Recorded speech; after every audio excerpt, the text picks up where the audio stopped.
Be seated, please. Good morning, ladies and gentlemen of the jury. We're going to take the witness up out of order, and then later this morning we'll bring Ms. Collins back from the Wichita Falls Police Department. State may proceed. Thank you. The state will call medical examiner Dr. Emily Ogden.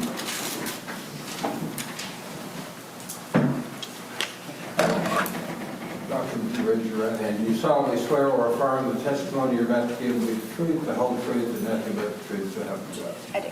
And see, as you're probably aware, the witness rule is in effect. It means you will be in a courtroom during your testimony, and you can't talk to the case about the case until the trial's over unless you speak with the attorney. I'm going to need you to get pretty close to that microphone. All right, you may proceed. Thank you.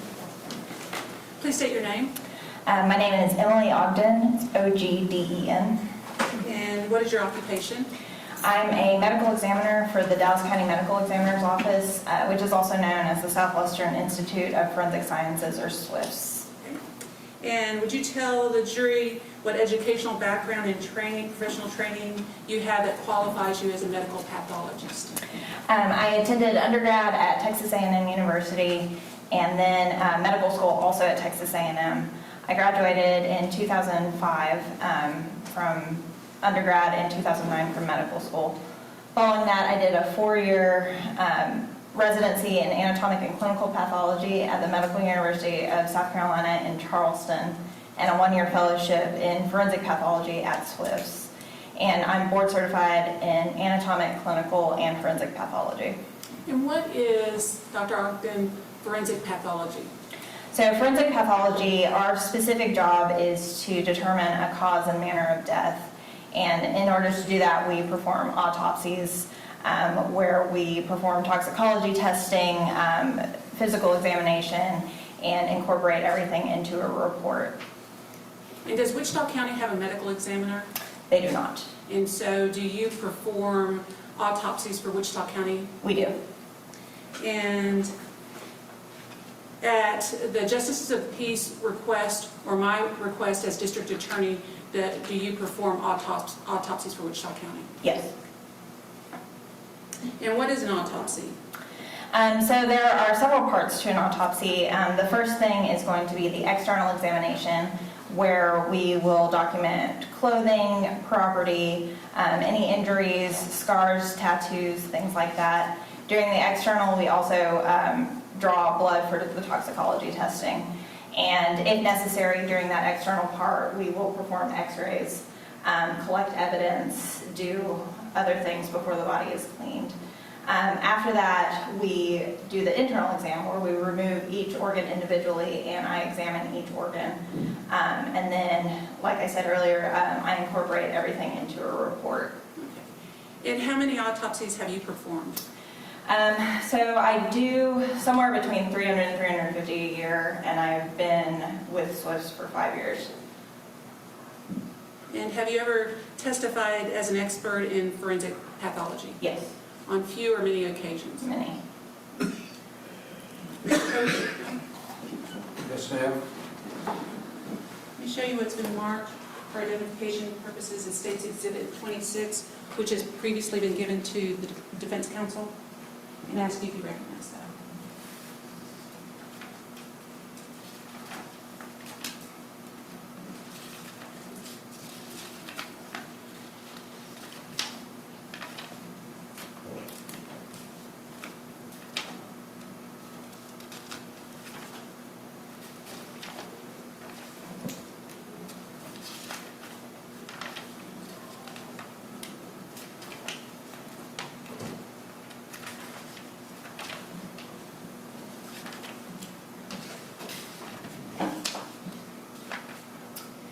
So this is a copy of my autopsy report for Lauren T. Landavazo, as well as diagrams that I prepared, what we call a court diagram. Thank you, appreciate it. At this time, the State would offer what's been marked as State's Exhibit 26. Your Honor, I have no objection to that document, as I've been previously provided that document. And I'm sorry. Your Honor, and in addition, defense would offer at this time to agree and stipulate that Lauren Landavazo's tragic death was caused by gunshot wounds to the head and or body. State's 26 is admitted. This time, the While I appreciate defense counsel's willingness to stipulate, I believe the jury's entitled to listen to what the interest is in. Thank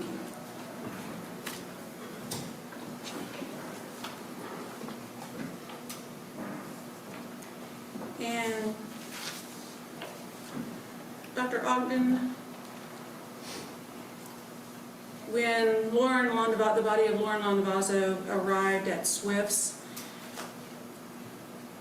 what date was that? The autopsy was performed on September 3rd of 2016. I'm not sure if she had arrived the night prior, but the autopsy was performed on September 3rd. Okay. And what's the general procedure when a body arrives at Swift's? So they are checked in to our incoming body cooler, and when they are checked in, they are given a specific identifying number. And what is the specific identifying information number for Lauren Landavazo? Her number was IFS-16-15465. And what is the date of birth, or was the date of birth of Lauren Landavazo? October 14th of 2002. So she'd be a 13-year-old white female? In 2016, yes. And do you know the time of death? What we were given was 4:05 p.m. on September 2nd, 2016. And the autopsy was performed at the request of whom? Mike Little, who is the Justice of the Peace for Precinct 1 in Wichita County. And was anybody from Wichita Falls attending the autopsy? Yes. Brad Love and Bill Henning of the Wichita Falls Police Department. Now, is that common for officers to be present during the autopsy? For homicides, it's not every homicide, but a lot of the times they will come for homicides, yes. And especially from Wichita Falls? Yes, Wichita Falls does come, I would say, more than other places. Okay, thank you.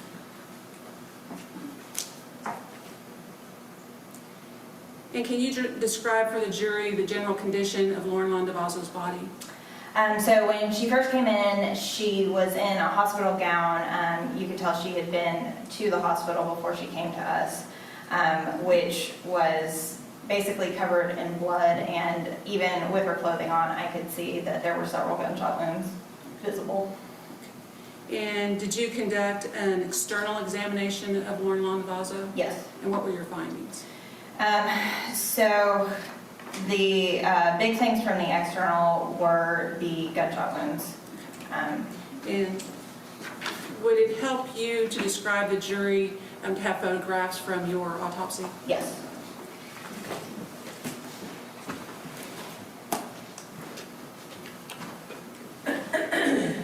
Let me show you what's been previously marked as State's Exhibits 27 through 58, and ask you if you can identify those.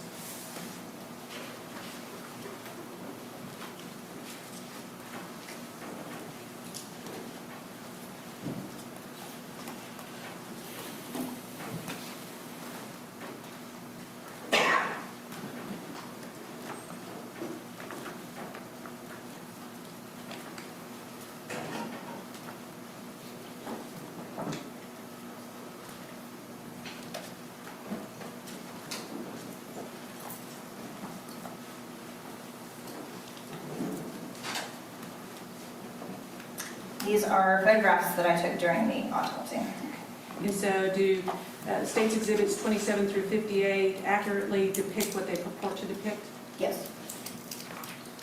At this time, the state would offer State's Exhibits 27 through 58, which have previously been provided to the defense. Your Honor, we previously reviewed these photos and have no objection. State's Exhibits 27 through 58 inclusive for each of them. And Doctor, could you do me a favor and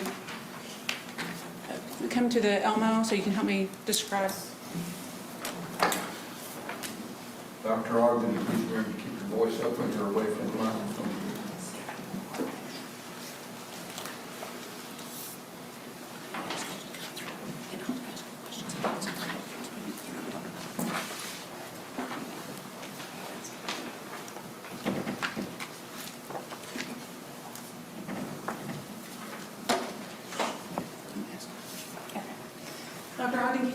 describe what's depicted in State's Exhibit 27? So this is our identification shot that we take on everybody, which has her identifying number and then just a picture of the face. And this is after the body has been cleaned. And that is a facial shot of Lauren Landavazo. Yes. And can you show us State's Exhibit 28, please?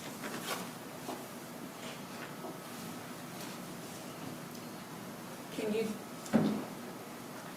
describe what State's Exhibit 28 is?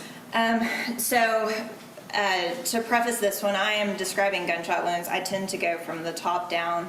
So that doesn't mean that this was the first gunshot wound that occurred, but this is what I'm calling gunshot wound number 1. And it's located on the top right side of the head. So here the hair has been shaved around the gunshot wound, but it's about right here. And what can you tell us about gunshot wound number 1? So things we look for with gunshot wounds, we want to know if it's an entrance wound or an exit wound. That's the first thing we try and determine. Entrance wounds are usually round, nice and round, and the way that I would describe it, so when the bullet goes into the skin, it takes some of the skin in with it, so you're not going to be able to put that back together again. An exit wound, when the bullet goes out, the skin goes out with it, so you should be able to put the skin back together. And so you can see this is a nice round hole with a defect in the middle that I cannot put back together. So this is a pretty classic entrance wound. Other things we look for are gunshot residue around the wound. So we look for things called soot and stippling. And soot is just the gunpowder particles that get deposited on the skin. If I only see soot, that tells me in general that the barrel of the gun, the end of the gun, was between contact and about 2 inches away from the skin. Stippling is from little gunpowder particles that have spread out and form little scrapes or abrasions on the skin. And so if I have soot and stippling, that tells me it's from about 2 inches to 1 foot. And then after that, if I just have stippling and no soot, is about 1 to 3 feet. And then if I have none of those things, it'll tell me that it's more than 3 feet away. In this case, since she did have hair, sometimes that will obscure things and you can't see any residue on the skin. But just looking at this, I would say that it's at least 3 feet away. Okay, and then did you find an exit wound for that gunshot wound? I did not. And did you recover anything? Is the next one the same? The next one is a closer up photo Okay. of this. Would that assist you to explain gunshot wound? So like I was saying, it's a nice round hole and no residue is on the skin. And so what you do is you take a perspective shot, which would be State's Exhibit 27, or excuse me, 28, and then this is 29 to get a closer view of the injury. Correct. So I'll take one further away so you can see where on the body it is, and then a closer up to see the actual characteristics of the wound. Okay. And then State's Exhibit 30. Did you recover, it's okay. Okay. Did you recover any fragments of bullets from the gunshot wound 1? Yes. So this was recovered from within the head. The bullet in this case went through, I'm sorry, it went through the right parietal lobe and the cerebellum, so the top of the brain and then the cerebellum, and also part of the brainstem. And I recovered these along the wound track. Would that injury alone have been fatal to Lauren Landavazo? Yes. And would it have been immediate if that had been the first shot? Yes. Without your brainstem, you are basically not functioning, so she would have been dead from that. And then, did you find a gunshot wound 2? Yes. And is it just depicted in those photographs? Yes.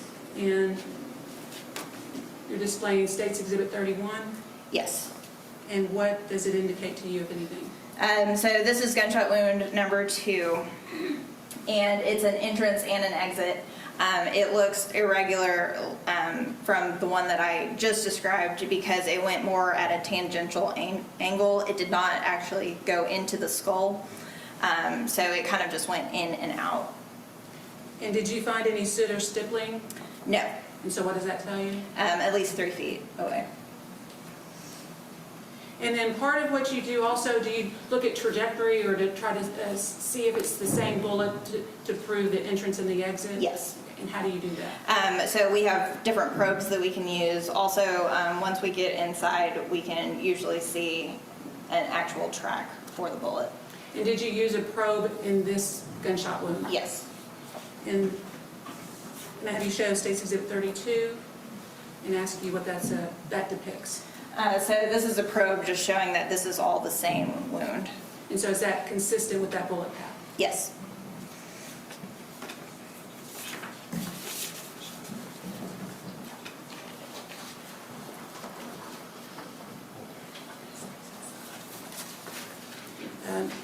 Gunshot wound number, did you find a gunshot wound number 3? Yes. And where was that gunshot wound? This is on the right shoulder. And what can you tell us Sorry. about? Okay. You're doing fine. And that's Exhibit 32? 33. Oh, 33, sorry. I need to lower my glasses. So this is another one where she has a large abrasion, so a little more tangential, but actually right here is the hole, and I can see it on this picture. I can't really see it on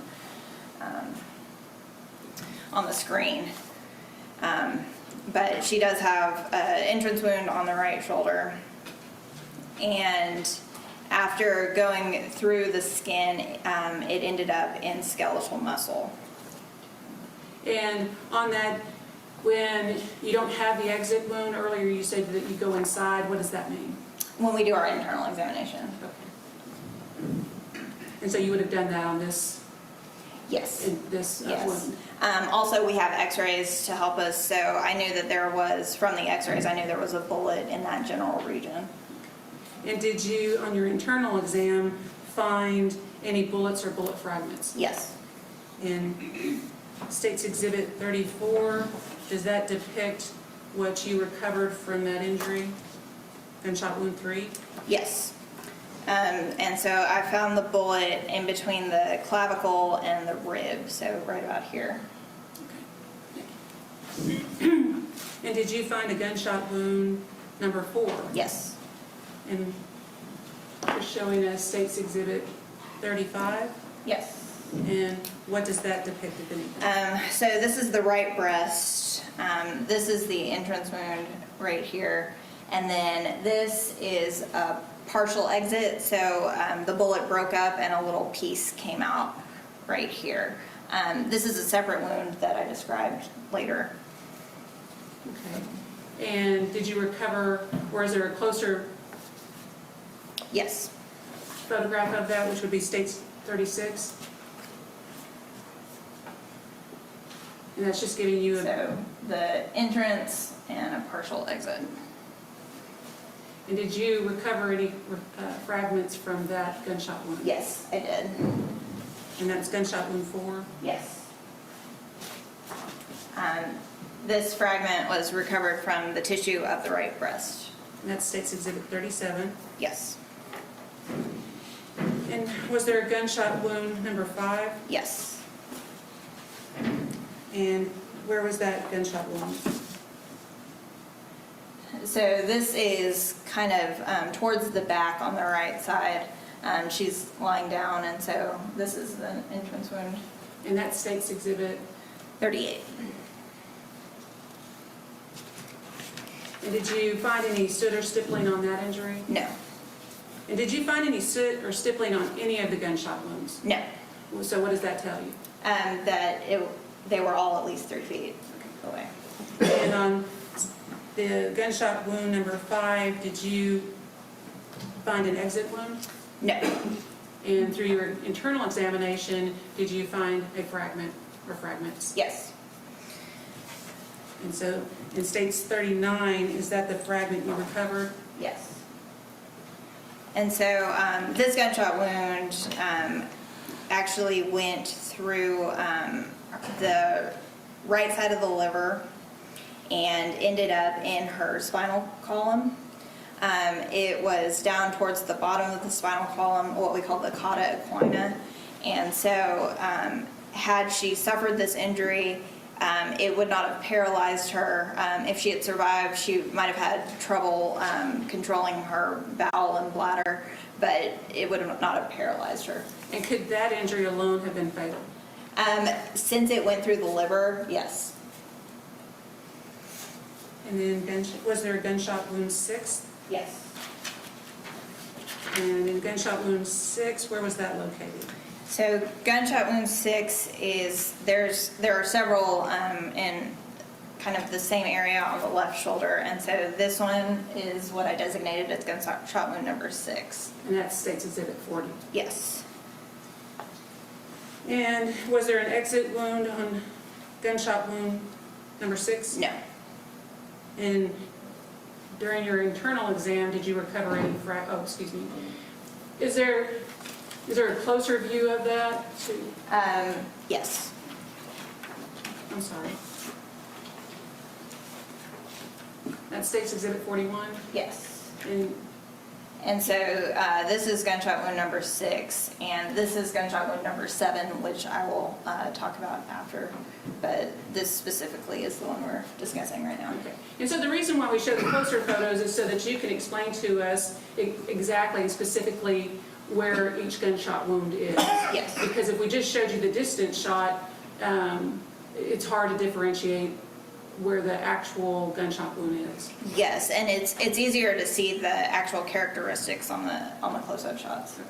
And what can you tell us about gunshot wound 6? So gunshot wound number 6, it went into the left chest, hit the left lung, and kind of ended up over on the side of the left chest. And we're looking at States 41?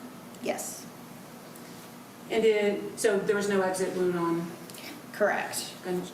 gunshot wound 6. And during your internal examination, did you find a fragment for gunshot wound 6? Yes. So this was recovered from gunshot wound number 6, kind of more towards the back. And that State's Exhibit 42? Yes. And then you mentioned a moment ago that there was a gunshot wound number 7? Yes. If I could go back to 41.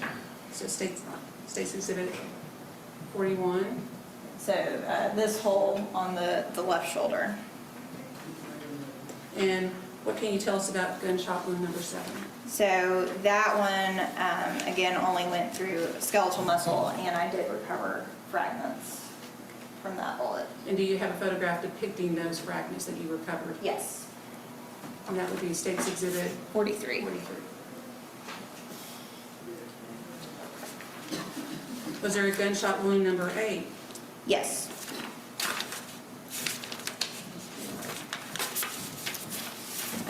Gunshot wound number 8 was on the left wrist. And that's State's Exhibit 44? Yes. So the outside of the left wrist, And where is that located on State's 44? this right here. And is there a closer shot, or is that the best shot that we were able to get on that? It's not a closer shot, but it's a shot of her arm. Can you show us that State's Exhibit 45? Yes. So this is her arm, kind of looking at y'all like this. And with this one, you can see all these smaller abrasions, and that is what I would call pseudo-stippling. And with pseudo-stippling, as opposed to actual gunshot stippling, it's a lot coarser, more irregular. If this were actual stippling, they would all be very, very small and more regular around the wound.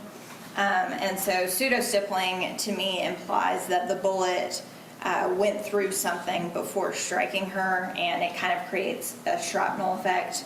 The other way that could cause it is if the bullet struck the ground first and broke up into a bunch of pieces before hitting her.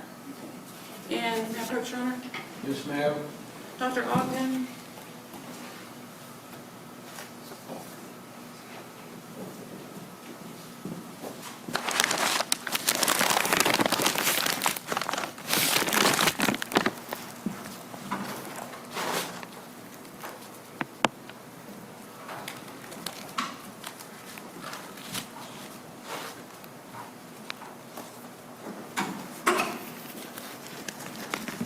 I'll show you what's been previously marked as State's Exhibit 20.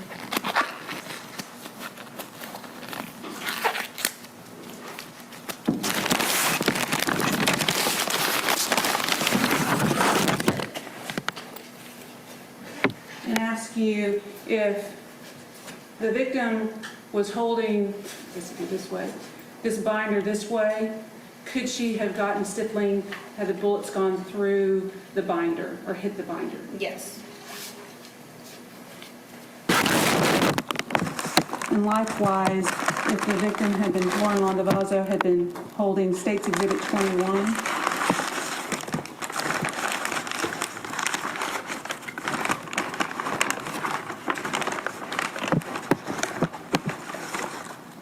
somewhere about her person, could she have gotten the stippling? Yes. The pseudo-stippling, excuse me.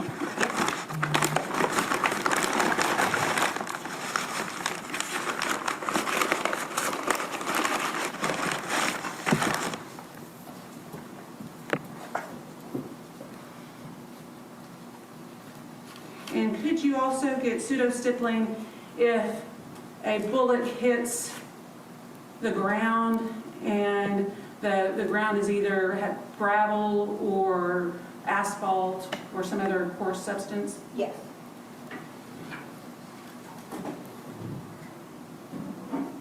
And was there an exit wound on gunshot wound 8? No. And through your internal exam, did you recover any bullets or bullet fragments? Yes.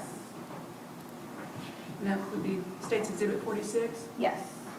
And this was recovered from the left forearm area. And was there a gunshot wound to Lauren Landavazo, number 9? Yes. And on State's Exhibit 47, is it depicted in that State's Exhibit? Yes. Can you show the jury?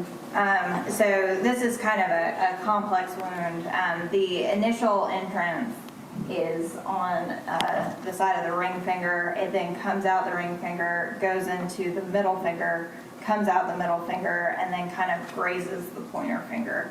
So this is all the same gunshot wound. So even though it goes in and out, it's still classified as one gunshot wound? Yes. And what is a graze wound? So a graze wound is where it doesn't actually go into the skin. It just grazes along the skin to create a deep laceration. And do you have a closer view of that injury? Yes. So in this picture, you can see that her ring finger is broken. And that's State's Exhibit 48. 48. And doctor, was there a gunshot wound number 10? Yes. Where was that located? So I had to group gunshots 10 through 14 just based on their location and what they went through. And so there are 5 entrances. This one is a separate one, but 1, 2, 3, 4, 5 on the right forearm. And is that consistent with holding that binder again? It's consistent with her arm being in the way of the bullets. Since arms are mobile, I can't say where it was at the time. And what can you tell us about the bullet paths, if any, on gunshot wounds 10 through 14? So with these, 3 of them did exit out the bottom of her right forearm. I did find several fragments within the forearm also. And that's State's Exhibit 49 that you're showing us? Yes. And then State's Exhibit 50, does that show those, depict those fragments? Yes. So these were recovered from the right forearm. And then was there a gunshot wound number 15? Yes. And so this is 15. If you'll recall from that last picture, it's more towards the wrist. And this is what I would call a combined entrance-exit. I can't tell for sure which one is the entrance and which one is the exit from this one. But if I had to make an educated guess, I would say that this is the entrance and this is the exit. So basically it just went in real fast and came out with a little skin bridge in between. So why would you say one was the entrance as opposed to the exit? So as I was describing earlier, this one's has more of the round characteristic, and this one looks more like you can put it back together. And that's State's Exhibit 51. 51, yes. And then, was there a gunshot wound number 16 to Lauren Londovazo? No. Okay. And I forgot to mention, you didn't recover any fragments from what's depicted in State's 51 wound number 15. I did not. Is there any, was there any grazed gunshot wounds? Yes. And how many? There were 3 grazed gunshot wounds. And you show us what's been marked previously as State's Exhibit 52? Is that the, oh. Yes, this is 52. This is her left arm, about right here. And like I was saying, it goes through the skin and creates kind of a deep tear, but did not actually penetrate into the muscle. And so that's consistent with grazing her arm and then going on somewhere else? Yes. And then is there a grazed wound number 2? Yes.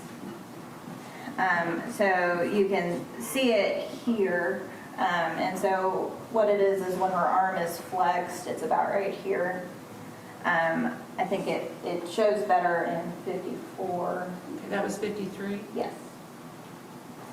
And so State's Exhibit 54 is a better view of that? Yes. So it's this one right here. This is the armpit, and then this is grazed wound number 1. So on the top of the arm, and this is more on the inside. And then was there a grazed wound or grazed gunshot wound number 3? Yes. This was on the right hand, and so it's on the right pointer finger. And that's State's Exhibit number 55. 55, yes. Thank you. And then, after you've done all of that, do you take photographs of any other injuries? Yes. And what do you take photographs of? So in this case, she had some bruises on her legs, and like we saw earlier on both of her breasts, she had abrasions or scrapes. And can you show us what's been previously marked as State's and admitted as State's Exhibit 56?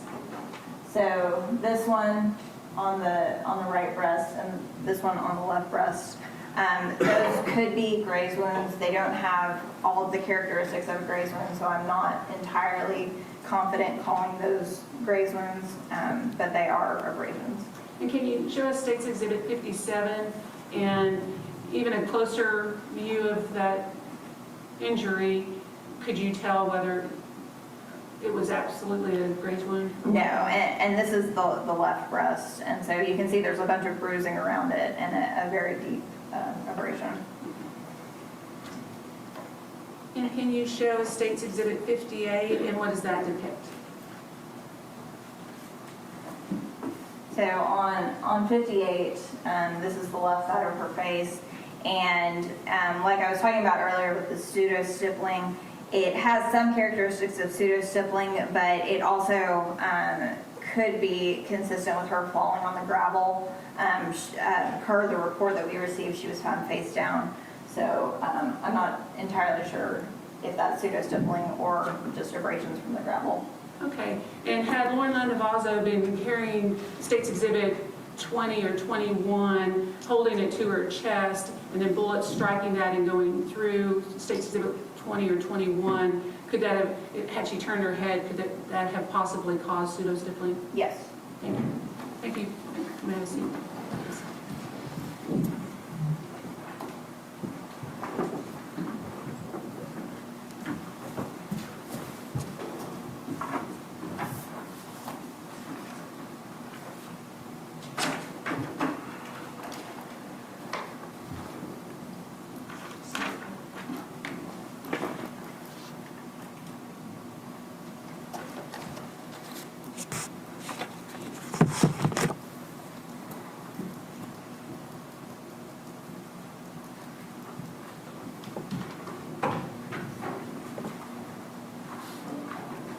Now, approach her.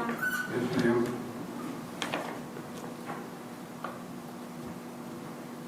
I'll show you what's been marked as State's Exhibit 59 and ask you if you can identify that. So this actual outer envelope, I do not recognize, but it says that it's 8 envelopes of projectiles from the autopsy. But it's in a sealed condition. Yes. Could you open that for me?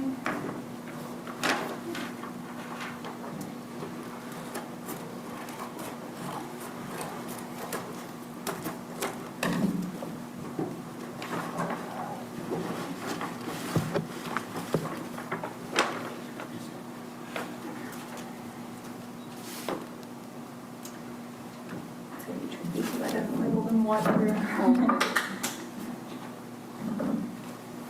Whatever makes it easy. I'll tell you what. Head first.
Can I ask you to open those one at a time, just to confirm the contents, and then you can just place it back in.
Yes, these are all bullets or bullet fragments that I recovered at autopsy. Okay. And that is that States Exhibit 59A through H. Yes. This time, the state of Oklahoma has been previously marked as States Exhibit 59A through H. No objection, Your Honor. And do you object to me having the DA investigators seal those back? No objection. 59A through H are each admitted. And the state would also offer States Exhibit 59. Is the bag. No objection, Your Honor. 59 is admitted also.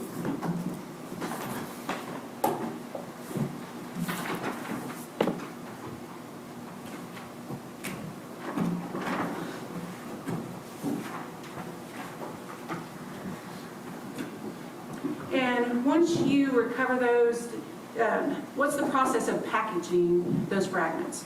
So I create an envelope that has the decedent's name, case number, the location where I recovered it, and then my name. I put them in one envelope. So in the example from the right forearm where I got several fragments, those all go in the same envelope.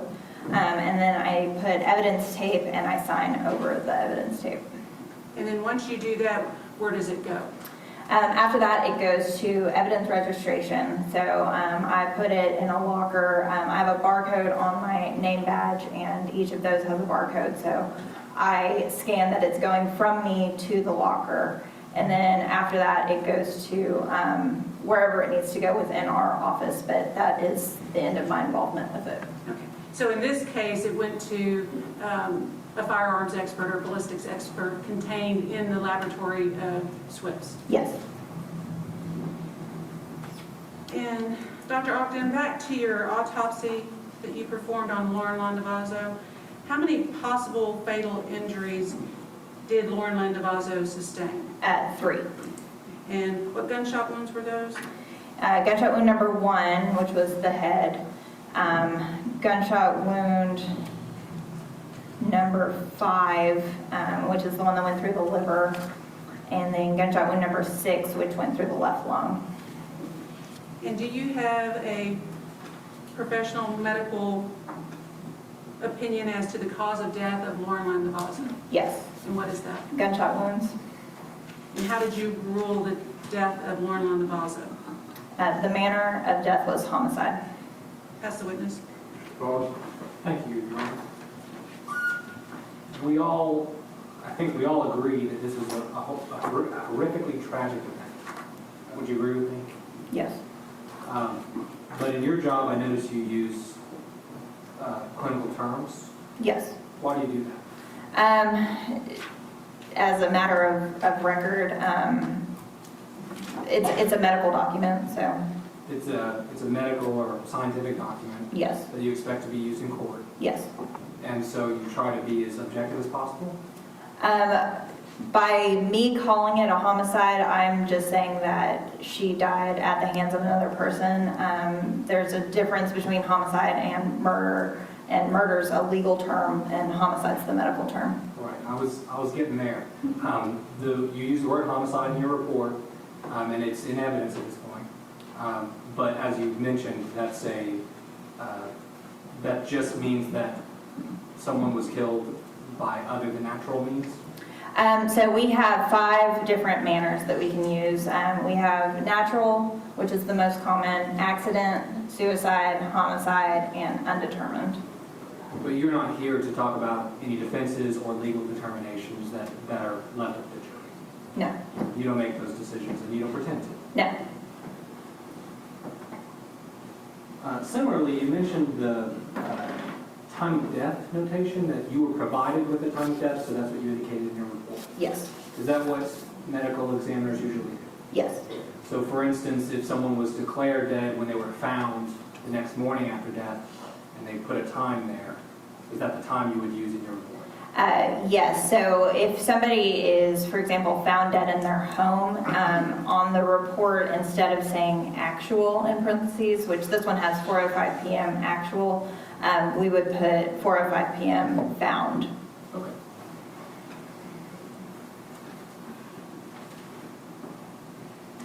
Now, I'm not a doctor or a scientist by any nature, Are you going to be offended if I also try to use clinical terms to talk about what happened or your examination? I'll try not to be. Okay. Okay, so let's talk about bullets. The fragments you recovered, is it your understanding that bullets can break up or deform on impact? Yes. And that might change the direction the bullet's traveling after it hits tissue? Yes, so especially if something strikes bone, it can change trajectories. I was interested to note that on some of the photos, it appeared the entrance and exit wounds were extremely close together and on the same side of an extremity, for instance, the arm. Yes. Can you tell us more specifically about how that might happen? So it would be like, let's say you're sewing and the sewing needle goes into your finger and it goes through a little bit of skin and comes out, but it's still on the same side. So it doesn't go in very deep. It just kind of skins along on the inside. Because bullets deform and break up, as we've seen, and now the fragments have been introduced as evidence, is it difficult to determine a precise angle of impact?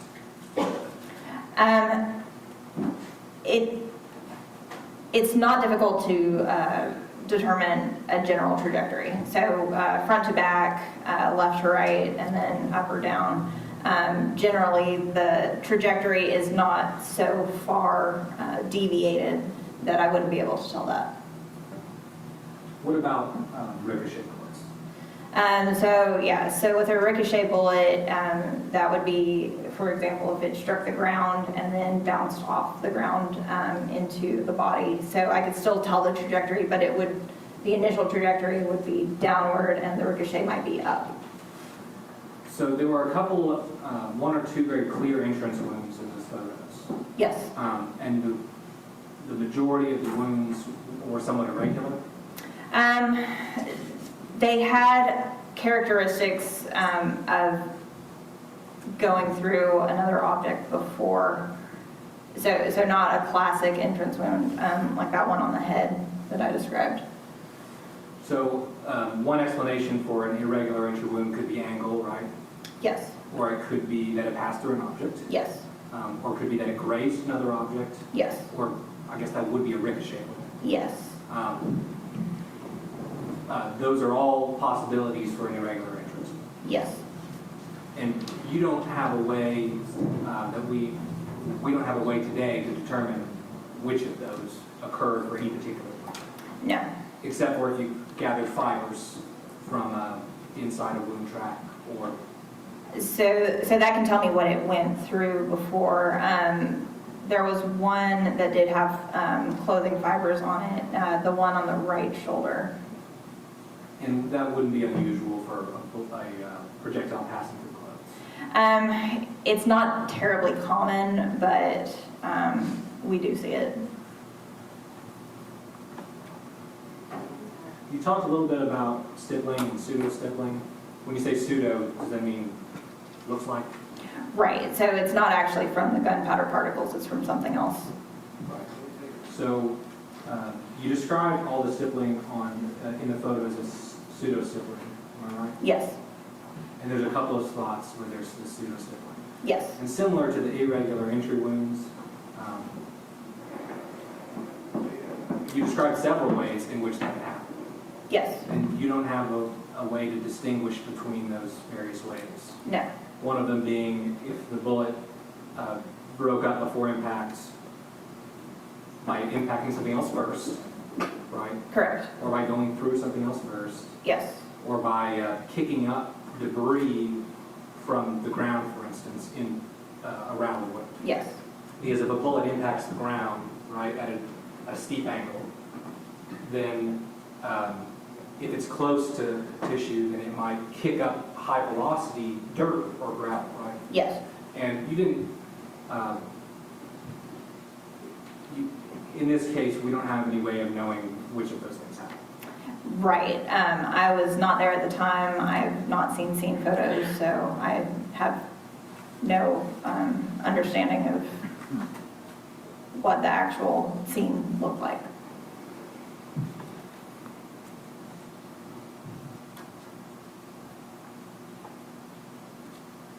Similarly, you have no way of knowing how many shots were actually fired on the day of Ms. Lambervazo's death.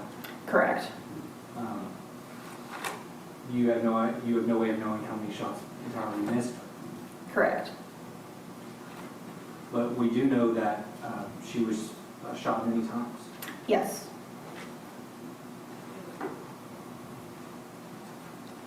You've been a medical examiner for 5 years, you said? Yes. That's a pretty long time to be doing this job. I'm one of the younger people at my office, but Is it exhausting to do this day in and day out? not usually. Some cases take longer than others, so this one obviously took a while, but for the bread and butter natural cases, it takes about an hour. I kind of was referring to sort of the emotional toll that it takes. There's a certain personality type to do this job, and so I tend to not try and let things affect me like that. Well, you've seen a lot of gunshot wounds. Yes. And would you categorize this pattern of shots as imprecise? I don't know what you mean by imprecise. It's not a tight grouping of shots? Well, the ones on the forearm are, but everything else, yes, I would say it's kind of all over the place.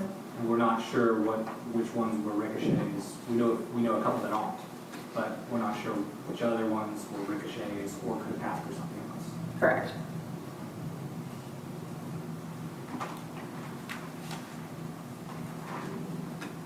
Pass the witness. Anything further? Just one question, Your Honor.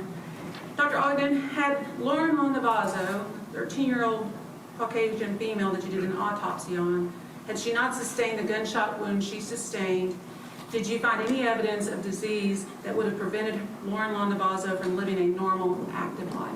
No.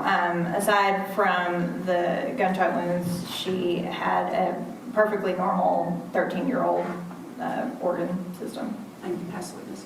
No further questions, Your Honor. Thank you, Doctor. You may step down here. Excuse, please remember the witness rule and don't discuss things. Counsel, approach the bench, please. Excuse me, please. Will you may continue, this witness is still under oath. State your name, please.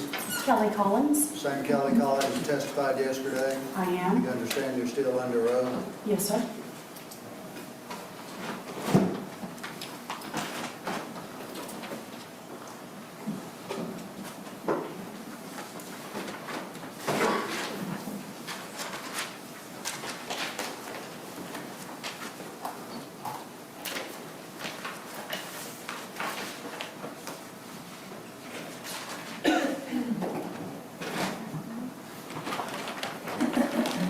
Ms. Collins, let me show you what's been marked for identification purposes. The state's exhibit number 25. Can you identify that exhibit?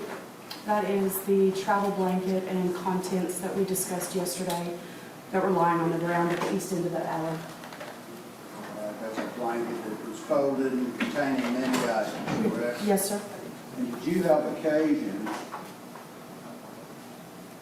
to open that yesterday after the jury left, spread out some paper on a table, and open the contents, remove the contents of State's Exhibit 25? Yes, I did. And you spread them out, is that correct? Yes, I did. And did that sack, State's Exhibit 25, contain what your notes reflected it should contain, which is the evidence you kind of showed in a photograph? Yes, sir. And then photographs were taken of the contents of State's Exhibit 25, right? Correct.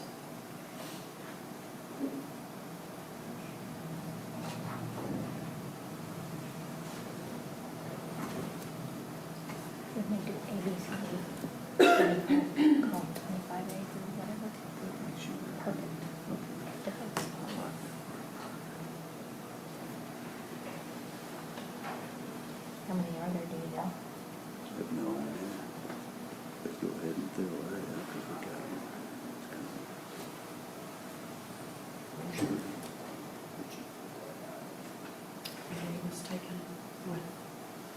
this yesterday.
A through K.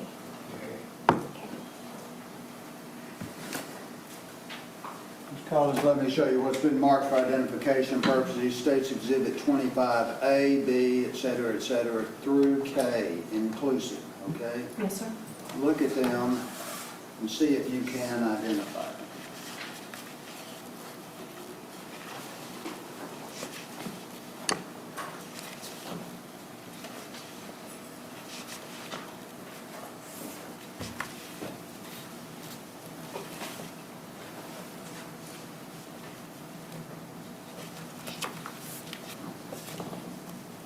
These items were, these photographs were taken in my presence yesterday, and they depict items that are contained within this packaging. So they truly and accurately depict items contained within the packaging of States Exhibit 25. Yes, Is that sir. correct? Yes, sir. At this time, we will offer into evidence States Exhibits 25A, B, C, et cetera, through States Exhibit 25K inclusive.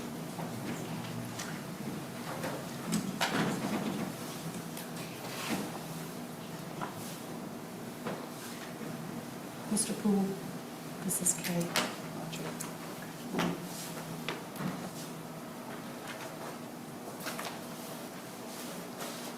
Your Honor, we've had the previous opportunity to view the evidence itself and have no objection to these photos. States Exhibits 25A through K inclusive are each admitted.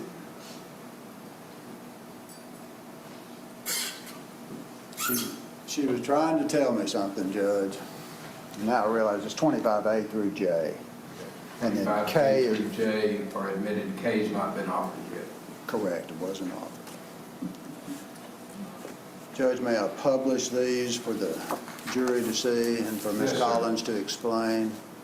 And what we would say, Judge, the reason for this is the jury can see what's inside that bag without really removing it themselves, although they have every right in the world to remove it, Certainly. because we are now offering the contents of States Exhibit 25, along with 25 itself. Any objection? No objection, Your Honor. States Exhibit 25 being the evidence bag and contents is also admitted. It's just, what we say is handling these is a whole lot safer than handling that. Yes, sir.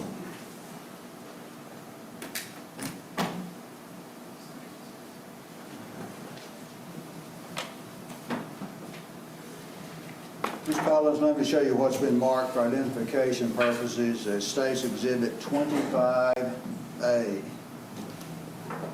Can you identify that? That is what I suspect to be a bullet slug, a projectile with hair fibers attached to it Where was this found? in this packaging yesterday. Did that surprise you? Yes, it did. Why? I can only surmise that due to the saturation of the evidence at the time that I collected it. When I came back and dried it, I believe that this must have adhered itself to a piece of evidence in there, and it was not located at the time I collected it.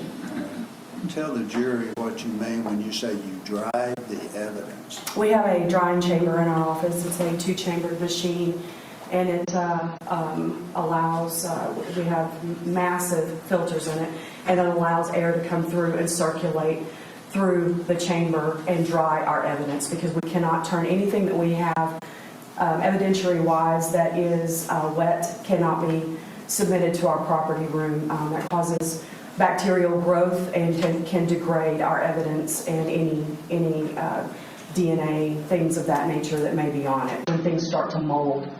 So we have to dry things completely before we are allowed to submit them to our property room.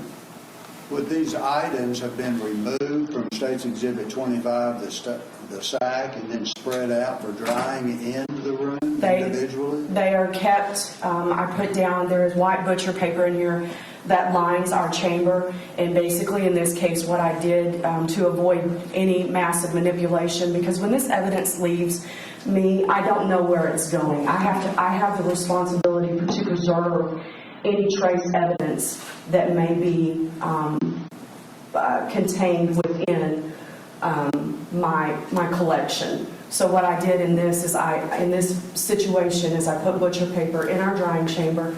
I put the blanket in there with the contents. So basically I just opened the blanket up and then I let it dry. It took almost 2 days for this evidence to dry. And it's your educated opinion that after the evidence dried, there was some release of the adhesive nature of something, and this fragment came loose from whatever it was stuck to. And that is a high likelihood.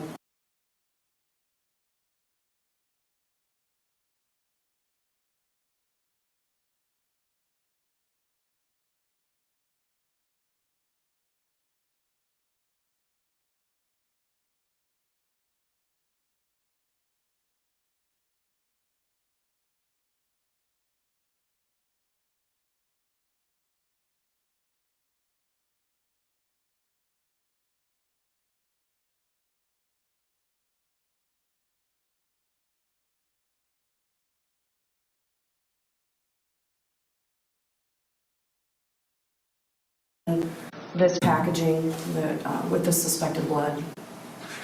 Okay. You weren't in here for testimony of other witnesses, is that correct? No, sir. All right. And you weren't because you weren't allowed to be, is that correct? That's correct. If someone had testified that they had some towels that they secured to stuff in a hole to stop bleeding, would the towels you saw be consistent with that kind of testimony? I would say that yes, it is. There is consistency there. Okay. 25D is what? Is just another view of the towel, the same towel. And it has some stains on it? Or? Yes, sir.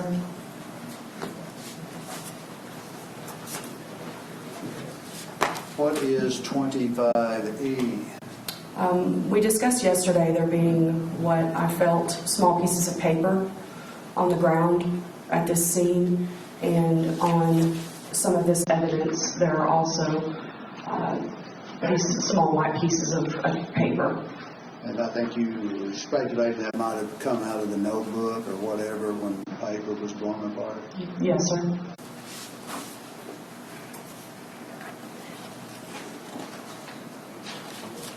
What is reflected in State's Exhibit 25L? I turned the towel over to allow photography to show the staining on the opposite side, and then also in the upper right corner of that towel is another small white piece of paper. We're talking about up here? Yes, sir. All right. And does this to you appear to be blood stains on the towel? I would call it suspected blood, yes, sir. Okay. Another reason why you would want to handle it with gloves, plastic gloves. That's correct. State's Exhibit 25G shows what? It's an overall of the back side of the same towel. State's Exhibit 25H reflects what? It's a close-up of what appears to be a small white piece of paper. Okay. That piece of paper you talked about earlier. Yes, sir. What is shown in State's Exhibit 25I? That is a second towel that is contained in this packaging. That would be one side of that towel? Yes, sir. And let me show you State's Exhibit 25J. What is reflected on here? That is the back side of that towel. What With what? is relevant about this? Just the amount of staining. I wanted to show the amount of staining on the back of that. And based on your experience, what do you think that stain to be? I would term that as suspected blood. All right. And it was easier to see on the lighter colored side of the towel than it is on the darker color. Is that correct? That's correct. But State's Exhibit 25I and State's Exhibit 25J are the same item of evidence. They're just the front and back of it. Is that correct? That is correct. Thank you. Yes, sir. That's all I have with the photographs, Judge. Kelly, directing your attention to 25K. Can you identify this? I removed that suspected hair and a bullet slug from this packaging yesterday and packaged it separately. And is that the package you put it in? Yes, it is. How do you know that? It has my initials, my badge number, and yesterday's date, which was the day I put the seal on this. And I actually did the collection yesterday, which was September the 13th at 17:20 hours, which is 5:20 in the afternoon. Had you found this out at the scene, would it have been put in one of those smaller envelopes we saw yesterday? I probably would have actually bundled it in a piece of paper, folded it, what we call a bundle, in a piece of paper, and then put it in an envelope. Why? Why put it in a Protection, piece of paper? so it doesn't get lost. It's just easier if it's transported somewhere else for further analyzation. They can actually open that up, and everything that is adhered to that, whether there be whatever type of biologicals, will still be with these pieces of evidence. Did you put it in a bundle when you put it into State's Exhibit 25K? I did not have any. Paper that you Any used paper, to- no. You had trouble finding an envelope? Yes, I did. Would you open State's Exhibit 25K? Yes, sir. I'm going to ask you to remove the contents and show them to the jury.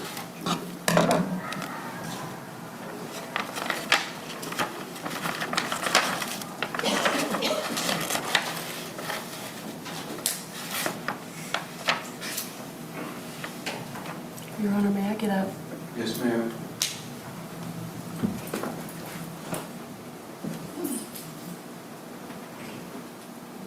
Kelly, what you're showing the jury is this slug fragment you found with what appears to be tissue and hair attached to it. Yes, sir.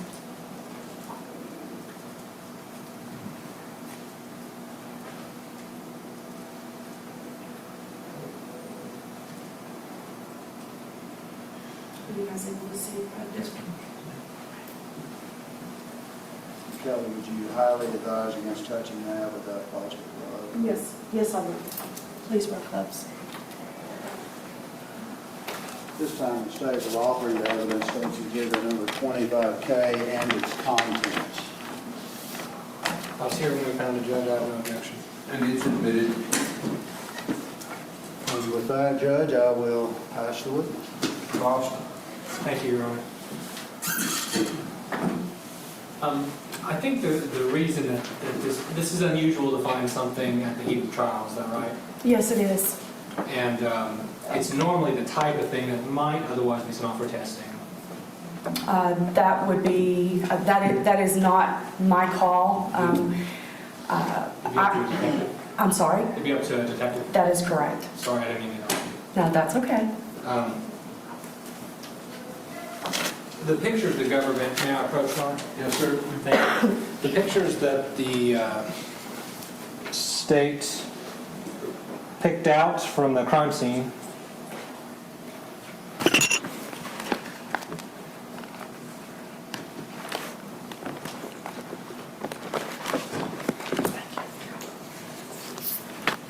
these aren't even close to all the pictures that you took, right? That's correct. And this one, which kind of shows the whole scene. Oh. Turn that around, maybe. There we go. Which kind of shows the whole scene. Is one of those broad shots you took. Thank you, sir. Is that correct? Yes, sir. And I want to point out to you those cartridge casing markers way in the back. Yes, sir. I think we said that there were 15 found at the scene. Yes, sir. Does that sound right? Yes, sir. And it wouldn't surprise you if the crime scene was disturbed by vehicles, that some cartridge casings weren't found because they may have been picked up by the tread of vehicles or otherwise disturbed or moved. I can tell you that the vehicles that were parked out there, I did check the tread of them, and I did not locate any additional casings. Okay, but any traffic that came through before the scene was secured could have disturbed those casings, is that correct? That's a possibility. Right. So there could have been more shots fired than this, is that correct? I don't know how you want me to answer that, with not being there when this incident occurred. I mean, what I collected is what was on scene when I arrived. I mean, I can't speculate whether there were more shots fired or not. Sure. But generally, vehicles driving through crime scenes can move evidence. You checked the ones you could. I did check the ones I could, yes. Now, all these pictures that we have here, like we talked about, that's not all the pictures that were taken. Were you the only one taking pictures out there that day? Yes, I was. Because that's one of the jobs you're assigned. Yes, sir. Thank you.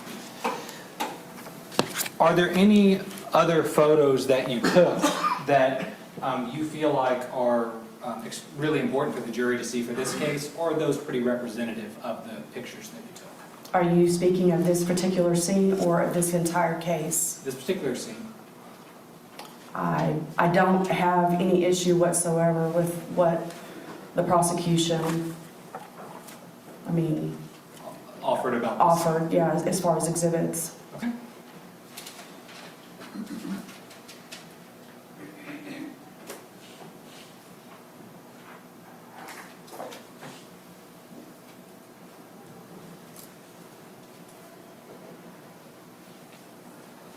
I'm going to show you what's been marked as State's Exhibit 4, which is going to be the first photo we took.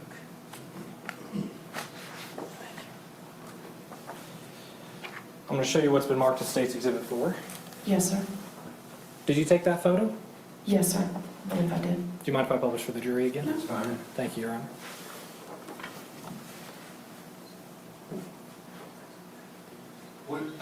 Was this photo taken shortly after you were called out to the scene? I believe that was taken during my first round of photography, so yes, I would agree with that. Okay, because we can see that the time of day is different in the photos. Yes, Those photos were taken at night, primarily. Yes. Photos that were introduced earlier. And this photo was, would you classify this as broad daylight? afternoon. Okay. That's the witness. Anything further? Judge, based on some of that question, I just want the record to reflect the state tendered to defense all photographs taken in this case. If they think some other photographs are relevant, right, sir. That's understood. Any other questions? I bet I have one, yes, sir. This item that was offered into evidence, the fragments you found yesterday with the human tissue and hair attached to it, you were asked if normally that would be sent for testing, and you said that's not your call. That is correct, it is not. Okay, if I told you normally if I'd seen that, I would have sent it off and taken 5 or 6 weeks for testing on it just to prove what it was. That would make sense to me. Yes. Thank you, that's all I have. I'll pass the witness. I don't have any questions. Thank you, ma'am. You may step down. I believe you're going to be back with us next week. I am. Please don't talk about the case. Counsel will arrange for your return. Thank you, sir.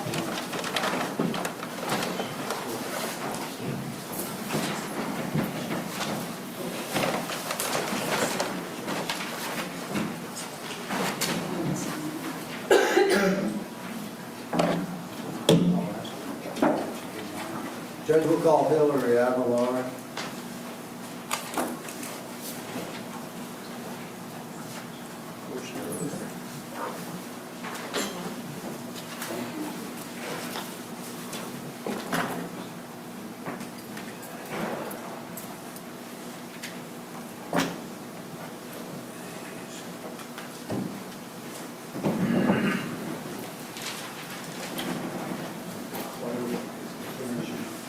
raise your right hand if you swear, ma'am. Do you solemnly swear or affirm the testimony you're about to give will be the truth, the whole truth, and nothing but the truth, so help you God?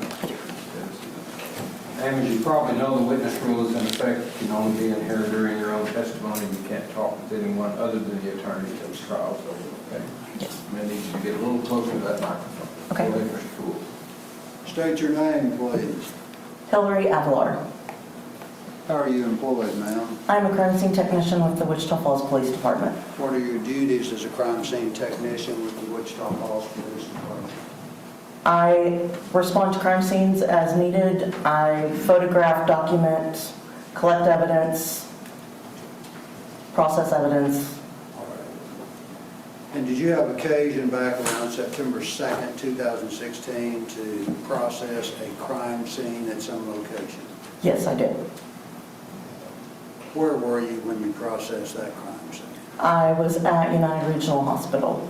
What in the world crime scene did you have at United Regional Hospital? I had 2 individuals that had been shot. Okay, so after these individuals were shot at another location, they were transported to United Regional Hospital? Correct. What were you supposed to do then as part of your duties with the crime scene? I was to photograph the victims and document their injuries, and I collected evidence from the hospital as well. What evidence did you collect? The evidence that I collected from the hospital was their clothing and the jewelry from the deceased. Judge, I'm going to approach and have some items marked for identification purposes. Yes, sir.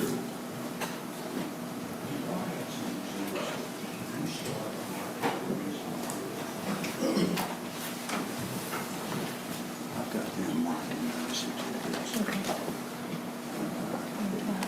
Can you start with 26? Sure. Do they know what one you're starting on? They're not marked, they're not writing them down. You want to? No. It's easier to do this. I thought they were. I'm trying to make your job easy. I appreciate that very much.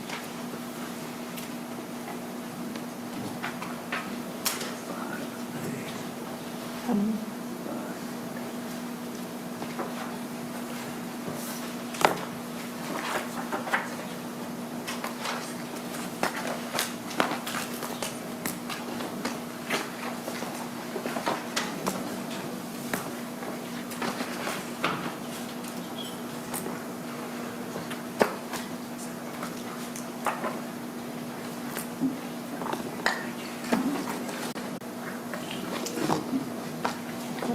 through 30.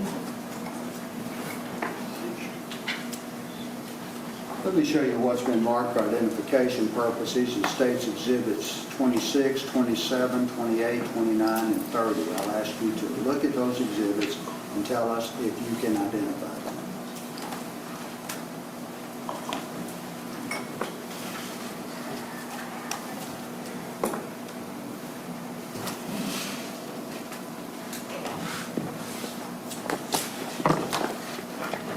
Yes. What are States Exhibits 25 through 30? 26 through 30. 26 through 30. 26 through 30 is the jewelry that I had collected from Lauren Landavazo's body at the time that I was at the hospital. These photographs were actually taken a few days later when it was being released to the family for burial. Is your understanding that she was buried with this jewelry on? That's my understanding. And that's why you photographed. Normally, you would just keep the items in evidence. Correct. Those would normally stay in evidence until the trial. State will offer into evidence States Exhibits 26, 27, 28, 29, and 30.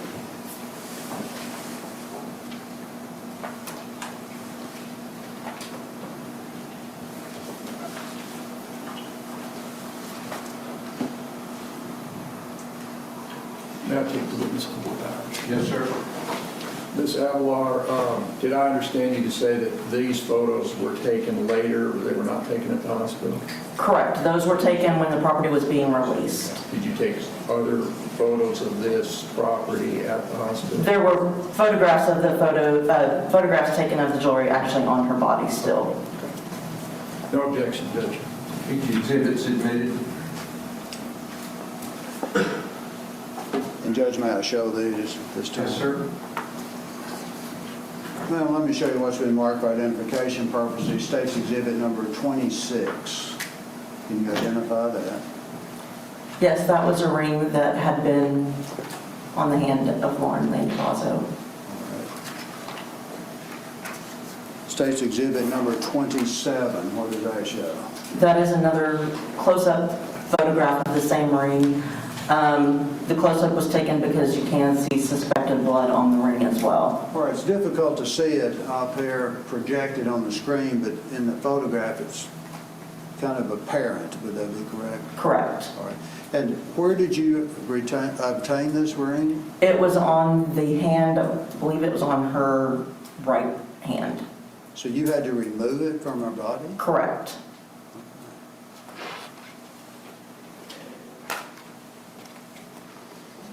Let me show you State's Exhibit 28, what is reflected here.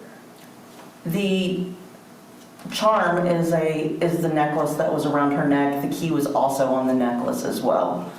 And on the far left side, you can kind of see the chain. There is another photo of the chain, I believe. All right, let me show you State's Exhibit number 29. Is that the chain? Yes, and that chain was around her neck at the time. So you had to remove the chain from around her neck? Correct. And then let me show you what's been marked for identification purposes. State's Exhibit number 30. Can you identify this? These were the earrings that she was wearing at the time in the hospital. And where did you find the earrings in order to photograph them? They were in her ears.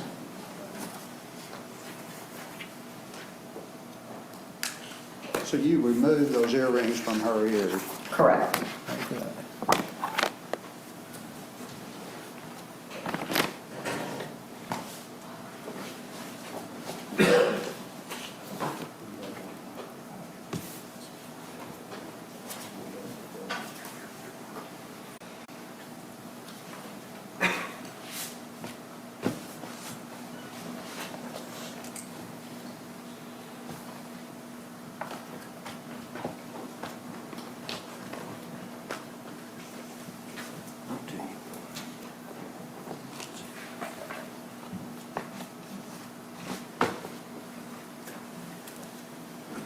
Through 48. Now let me show you what's been marked for identification purposes. The State's Exhibits 31, 32, inclusive through 48.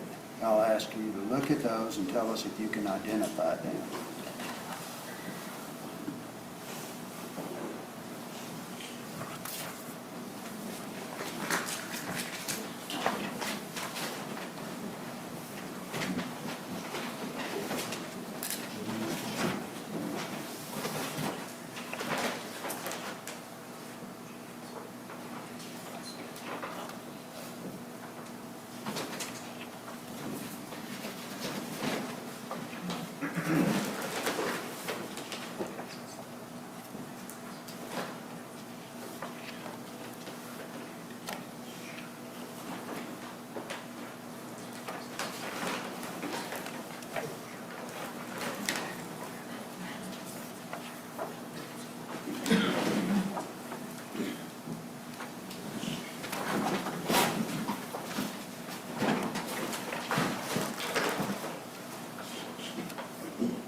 Yes, sir.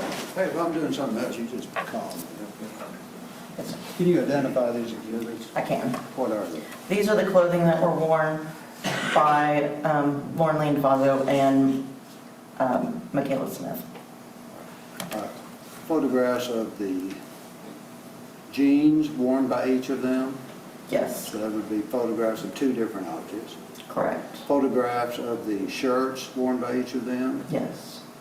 That would be two different objects. Do those have photographs also of the tennis shoes?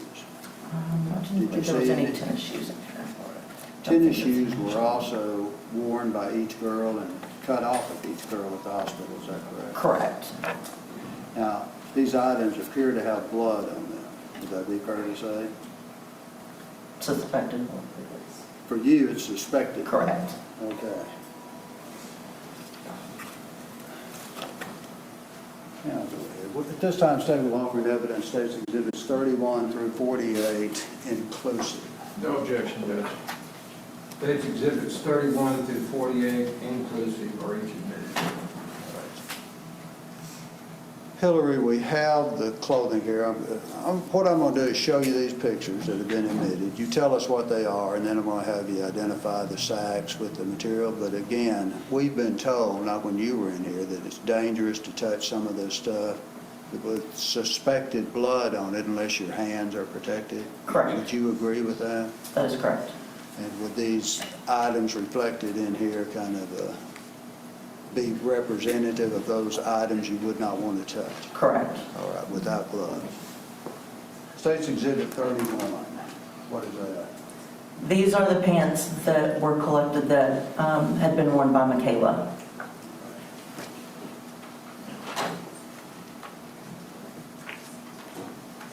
States Exhibit 32. And this was Michaela's t-shirt. States Exhibit 33. This shows a close-up of the suspected bullet hole in Michaela's t-shirt. Was this the only hole you found that could be a suspected bullet hole? Correct. Oh, that's it. She didn't have a lot of holes in her shirt, did she? No, she had the one hole. And one hole is all you found? Yes. States Exhibit 34. This would be the shirt that was worn by Lauren Landvazo. States Exhibit 35. These are close-up views of some of the suspected bullet holes in the shirt. Would it be fair to say this shirt had more holes than the shirt worn by Michaela? Yes. States Exhibit number 36. This would be another bullet hole in the shirt as well. All right. You found several bullet holes in that shirt, correct? Correct. And we were showing photographs of some, but not all. Correct. What is States Exhibit 37? That is another bullet hole in a different location on the shirt. It also shows some of the debris from the ground where she fell as well. All right, so evidently you surmised she had fallen on the ground into a grassy area. With stickers and that sort of stuff, because there is a sticker in that picture as well. Okay. So when she fell into a sticker patch. Yes. States Exhibit 38. That is another suspected bullet hole as well. States Exhibit 39. That is another suspected bullet hole. And what is this measuring device here? That measuring device we use to show the size of the actual hole itself. States Exhibit 40. That would be another suspected bullet hole. States Exhibit 41. This is another suspected bullet hole. Looks like there may be two of them right there. Okay. One here and one up here. States Exhibit 42. That is another suspected bullet hole. Yet another one, right? Let me show you States Exhibit 43. What is this? This is another overall view of the shirt. Showing grass on it, debris from The grass and debris. Yes. Was this shirt off of her when you arrived? Yes, it was. States Exhibit 44. That is another suspected bullet hole as well. States Exhibit 45. That is another suspected bullet hole. States Exhibit 46. That is yet another two suspected bullet holes. State's Exhibit 47. These are the pants that were worn by Lauren Landavazo that day. State's Exhibit 48. Those two are close-up of the pants.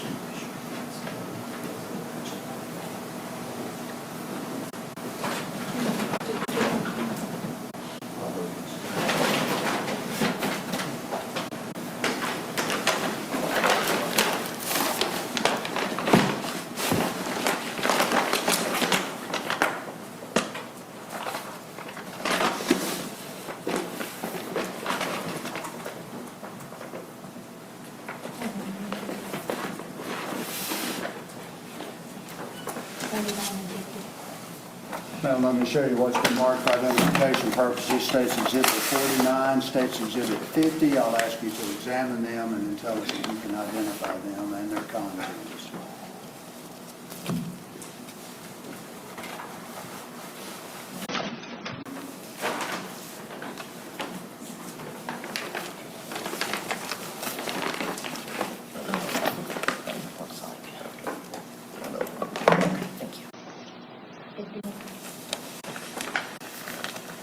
I'm also handing you item 51 and asking you to treat it in the same manner as you are the other two exhibits preceding it.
Part you've examined those exhibits and their contents, correct? Yes. What are the contents of these state's exhibits? State's Exhibit 49 contains what? 49 is the clothes that I collected from Michaela's room. It includes her jeans, her t-shirt, her tennis shoes, her socks, everything that they had removed from her body. What is contained in State's Exhibit 51? 51 is the pants that were in the photographs that were Lauren Landa Vazos. What's contained in State's Exhibit 50? 50 is going to be a white towel that had been around Lauren, a neck brace, was a pair of her high-top Converse that she had on that had been cut off of her, the blue plaid shirt that was photographed, her socks. There was also a white medical pad in there. And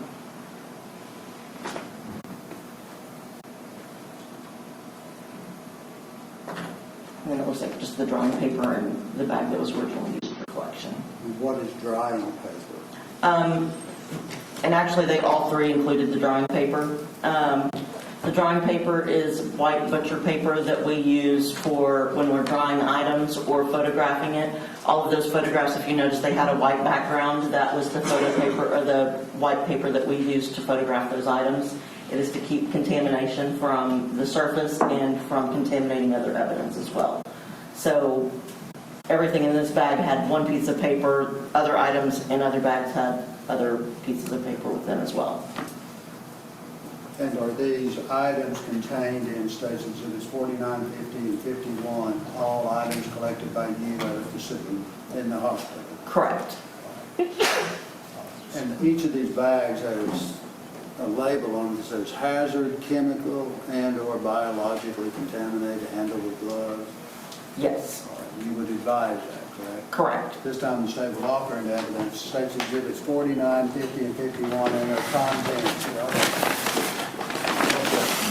They're each admitted.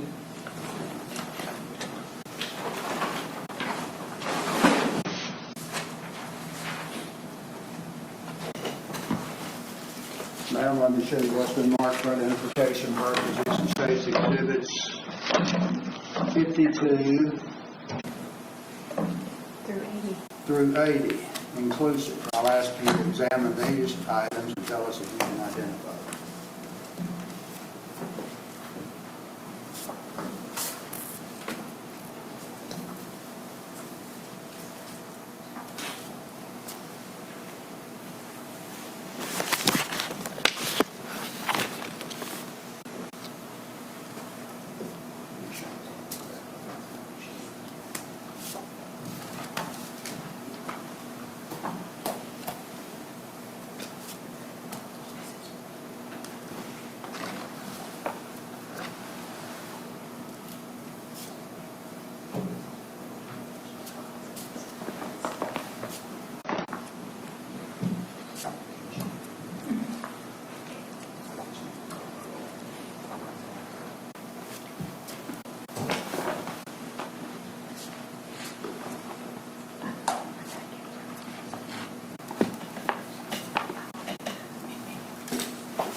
This is what she had. Up to another 59.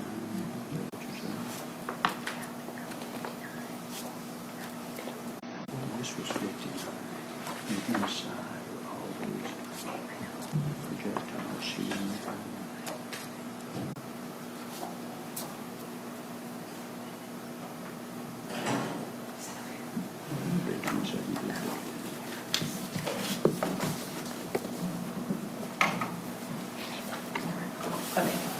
These were here tonight.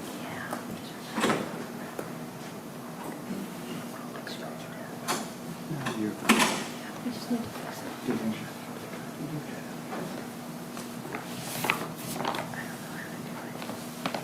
We'll get it worked out. And then I'll just say,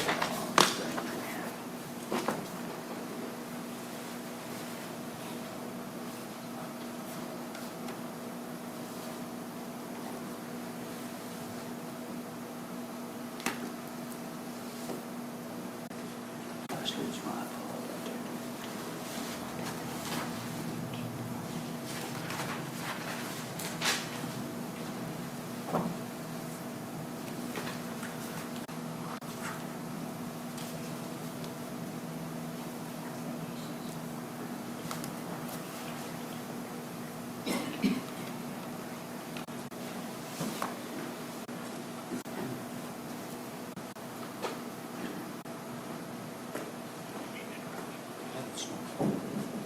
finished looking at those? Yes, Can you identify them? yes. What are they? They are photographs that I took on September 2nd at the hospital Photographs of what? of both Michaela Smith and Lauren Landavazo. All right. And do these fairly accurately depict what you sought to represent by taking the photographs? Yes, that's This time, you say the law for into evidence states exhibits 52 through 80 inclusive. Judge, may we approach? Yes, sir.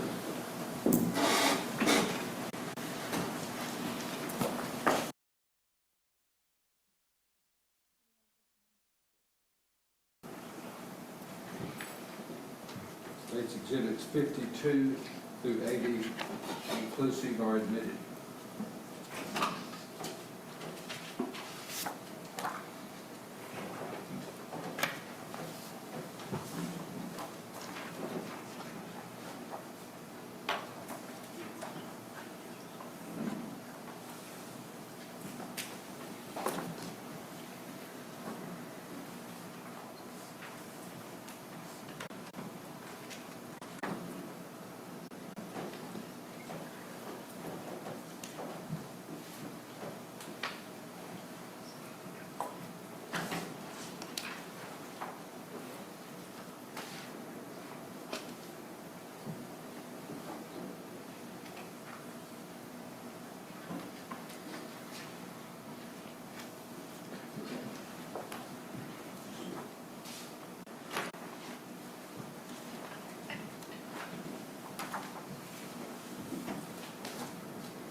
May I show these to the jury, Your Honor? Can we get through it in 10 minutes?